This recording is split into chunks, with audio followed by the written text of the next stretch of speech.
What the heck is imposter syndrome? Well, have you ever felt like this? When you have any sort of success, when you get a new client or you sell out one of your programs or you get loads of views on a video, you go, yeah, but that was just luck.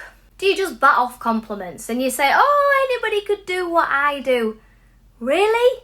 Or is that your imposter syndrome talking? And then you make a teeny tiny mistake and spend the whole day beating yourself up for it. Oh man, if anybody criticised me, even helpful feedback, oh my god, it would crush me. And if people signed up to work with me, I would feel relief rather than any joy, almost like it was a fluke that I could never ever repeat. I'd lay in bed, tossing and turning, imagining a client saying, you're bloody useless, you're crap at what you do. Oh, and I'd like my money back please. That day never happened, but it didn't stop me worrying about it. And that right there is imposter syndrome.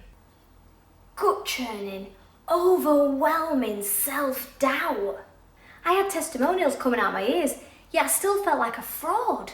I felt stupid, and I convinced myself the only reason they wrote me a testimonial was because they were nice people. I just couldn't believe that they'd written me a testimonial because I'm awesome at what I do. I'd helped to change their lives. I haven't always been able to blow my own trumpet, and that's what imposter syndrome does. Overwhelming evidence, but you just can't quite own your success. You can't toot your own horn, and it feels horrible. So can you ever eliminate imposter syndrome? In my experience, no you can't, and I know that's not what people want to hear, but for me and all the hundreds of women that I've coached, imposter syndrome has become hardwired into our mind. But the good news is you can learn to manage imposter syndrome. I used to have imposter days when I'd just be in my head overthinking, catastrophizing and imagining the worst case scenario possible. If I'm really truthful, I used to have imposter quarters, months and months of overthinking, self-doubt and just holding back. Just not feeling good enough. But now that's not the case. Hallelujah. Now I've still got imposter syndrome, but instead of having imposter months, I have imposter moments. Instead of it stopping me in my tracks, I just pause for a moment because I've learned to manage it. And you can too. You just need to know the secret. Now there is no chuffing secret. It's just that you've never been told. But I'm going to tell you right now. It starts from separating fact from fiction. Because most of what you've been told from well-meaning parents, grandparents, teachers, total strangers, TV, movies, every man and his bloody dog, you've inherited. You're a product of your environment. So we need to work out which of these beliefs you want and which of these beliefs you don't want. Because that's what's fueling your imposter syndrome.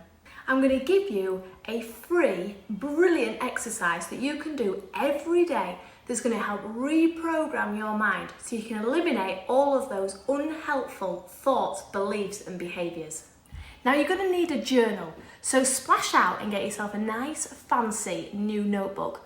And while you're at it, get yourself a matching pen. Because weirdly, this sends a message to your subconscious mind that you're worthy, that you're special, that you matter, so splash out.